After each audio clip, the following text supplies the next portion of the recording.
Bonjour. Bienvenue pour le Mortal Realms. 42. Voilà. Avec dans celui-ci deux petits pots de peinture. Ouais, ils sont là. Hop, on va mettre comme ça. Donc du layer, on peut faire des éclaircissements. Alors celui a pris un coup, il faut le secouer celui-là. Là c'est les pigments qui... Voilà. On voit un peu mieux, hein. Enfin, du coup on voit plus rien en fait. Enfin, on voit tout est rempli. Donc du layer, le palide bâche flèche. Flèche et peau, palide, puis je sais plus ce que c'est.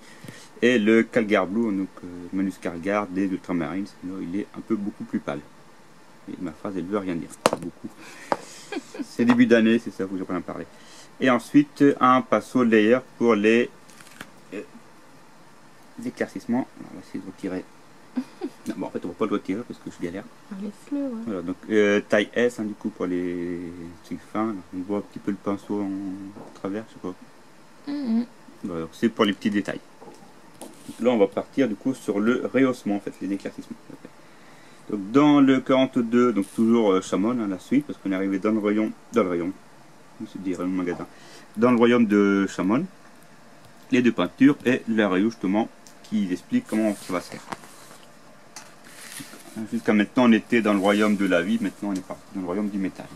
Je rappelle, Sigmar, enfin Age of Sigmar, c'est un royaume, plusieurs royaumes qui sont interconnectés entre eux avec les portes des royaumes, ce qui permet de pouvoir agrandir leur univers comme ils veulent et de rajouter des races à l'infini. Donc le royaume du métal, c'est beaucoup de masse continentale en constante évolution, des chaînes de montagnes. Et il y a toujours des guerres entre les mortels et les démons par rapport aux ressources précieuses métalliques. Donc si les éthers, les pierres volantes, les éthers, je sais pas comment on appelle ça. C'est marqué ici. Ce qui leur sert pour les nains volants, pour leur véhicule. Les stratopores caradrons, parce que ce peuple-là vit dans des immenses vaisseaux, d'immenses trucs flottants, quoi. Et on peut voir ici, ça fait vraiment steampunk, ça fait immense en fait leur truc quand on regarde. C'est même futuriste, je dirais. Donc c'est un petit peu comme avant, dans le Vieux Monde, il y avait Karak Verne, Karak Asgard, Karak machin. Là, c'est pas Karak, c'est Barak. Ils ont changé la première lettre. Et Barak Zone, Barakus Urbaz et Barak Zilfin, pour les plus connus, il y en a beaucoup d'autres. Ensuite, les petites explications sur Elixia, qui est une des villes de Grogny. La cosmologie par rapport aux divinités avec Grogny, le divinité nain.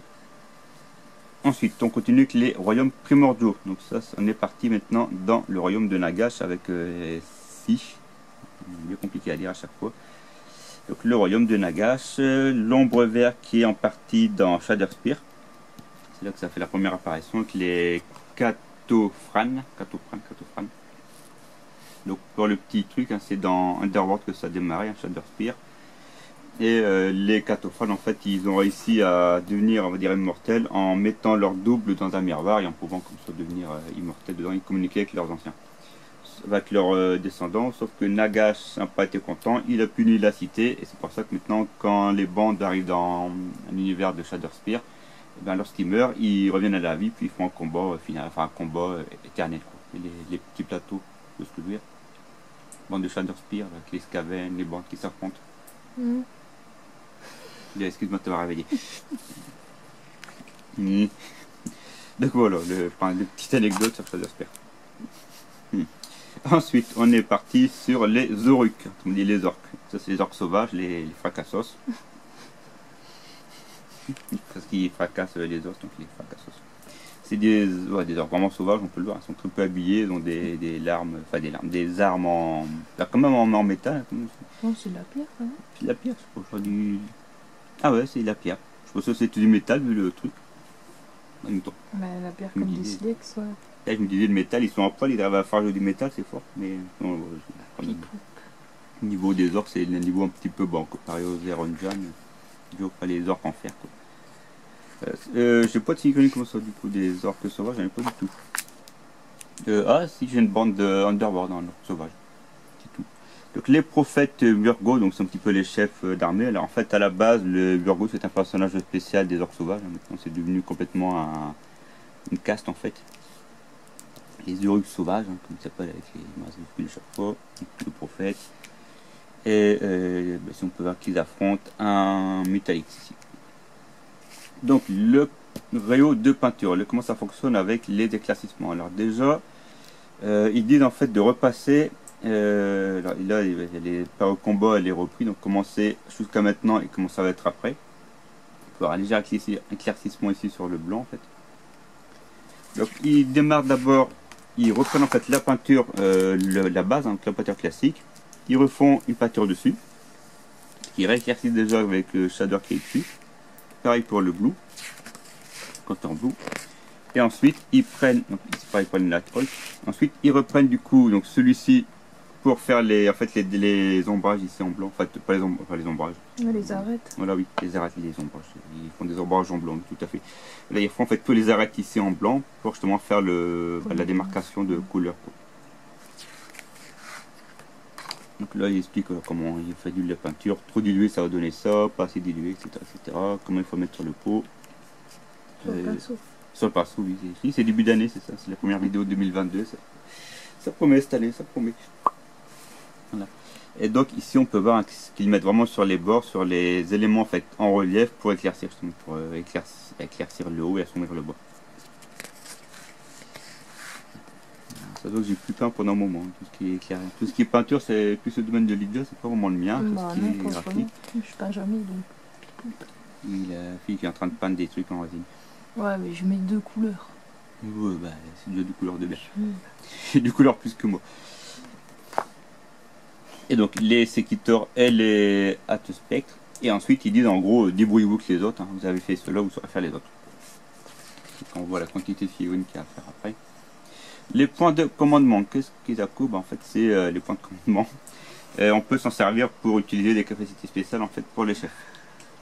Donc à chaque phase de héros, on gagne un point de commandement et on peut s'en servir pour déclencher une capacité. Quand on a l'équivalent d'achat de bataillon, on peut aussi avoir un point de commandement. Au niveau des décomptes, on utilise les jetons qui sont imprimés ici à la fin. Ou des traits, donc ce qui est bien c'est que souvent dans des boîtes de base entre armes, deux armes qui s'affrontent, on a souvent une feuille de carton avec des points comme ça en carton. Les points de commandement c'est pas ce qui me manque, ce qui manque c'est le joueur. Et ici comme on utilise les points de commandement, donc on peut utiliser justement des capacités en plus par rapport au chef ou par rapport à des trucs spécifiques. La bataille pour l'arche, c'est pas l'arche d'alliance ni l'arche, c'est la bataille pour l'arche. C'est quelle l'arche du coup? Ah oui, c'est une crypte de l'orage qui est baptisée l'arche. Ok, d'accord. Donc sur les cryptes de l'orage, je vous renvoie sur le bouquin qui était... alors c'est la guerre des âmes, il me semble, sorti il y a 1 an ou 2 ans. La guerre des âmes qui explique un petit peu le nécrocisme de Nagash et les cryptes de Sigmar qu'ils ont été révélés au public, qu'ils ont été révélés de nouveau. Ici, un seul plateau. Par contre, il y a beaucoup de figurines, je trouve, mais ça fait bizarre, c'est un seul plateau. Vu la quantité de figurines qu'il y a. Ouais. Le numéro 43, donc des renforts sacro-saintes, donc une partie du contenu de la V2. Et le 44, l'Aïkoron, une figurine que j'ai pas encore. Donc ça sera une nouvelle acquisition. J'ai déjà. Et on peut voir une variante avec la main sablier ou la main avec le doigt tendu. En fait, on a 2 postes différents par une figure. Et là, les points de commandement. Donc voici ce qui constituait le numéro 42. Et on se retrouve après pour le 43. Voilà. Salut. Au revoir.